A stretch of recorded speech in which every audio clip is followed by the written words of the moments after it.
Bonjour à tous, nous poursuivons avec la 4e Mishnah du 6e Pérec. La Mishnah nous enseigne ici Haveli Giti, une femme qui est mariée à un Kohen, peut manger de la terouma tant qu'elle est mariée avec le Kohen. Dès qu'elle reçoit son guet, elle ne peut plus manger de la terouma. Elle dit à un homme, à un shaliach, Haveli Giti, amène-moi mon guet. C'est-à-dire, elle ne l'a pas nommé shliach Kabbalah pour recevoir le guet, mais pour lui amener le guet. Elle ne sera divorcée que lorsque le guet arrivera dans ses mains.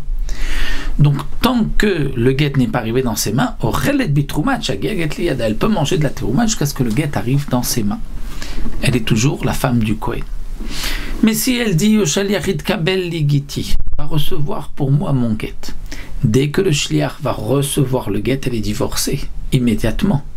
Donc asura lechol bitrouma miyad, l'interdiction de manger de la terouma immédiatement, parce que peut-être que juste en sortant de chez elle, cet homme-là a rencontré le mari qui lui a donné le guet. Elle est divorcée, elle ne peut plus manger de terouma. N'oublions pas qu'un Israël ou une Israélite qui mange de la terouma est chayev mita. Il y a une punition de la peine de mort.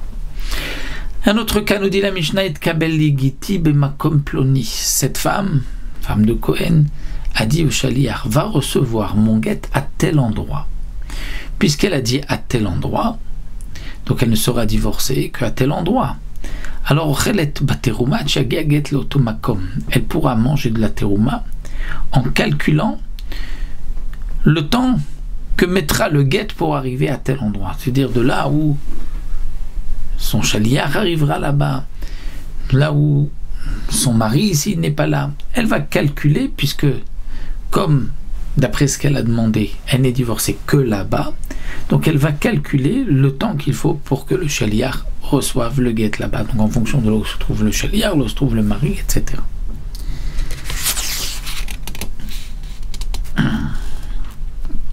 Rabbi Eliezer oser miyad. Rabbi Eliezer dit non, elle ne peut pas manger de la terouma immédiatement, tout de suite, dès que le shaliach l'a quitté. Pourquoi? Puisque nous avons vu plus haut que Rabbi Eliezer pense que même si elle a reçu le guet dans un autre endroit, le guet est cachère. C'est seulement si le mari a dit donne le guet à ma femme à tel endroit que là c'est important, parce qu'un homme ne veut pas être déshonoré dans tel endroit. Il acceptait là mais pas ailleurs. Mais la femme avait dit Rabbi Eliezer, puisque de toutes les manières elle est divorcée malgré elle, donc pour elle, peu importe si elle a reçu son guet ici ou là. Donc même lorsqu'elle a dit « va recevoir mon guet à tel endroit », c'était juste histoire de lui donner une adresse, une indication pour qu'il puisse trouver le mari. Mais si il a reçu le guet ailleurs, elle est aussi divorcée pour Rabbi Eliezer. Donc Rabbi Eliezer dit « dès que le shaliach la quitte, elle ne peut plus manger de la terouma, peut-être que le shaliach a trouvé le mari immédiatement en dehors de la ville et qui lui a donné le guet, donc elle n'est plus la femme du Kohen.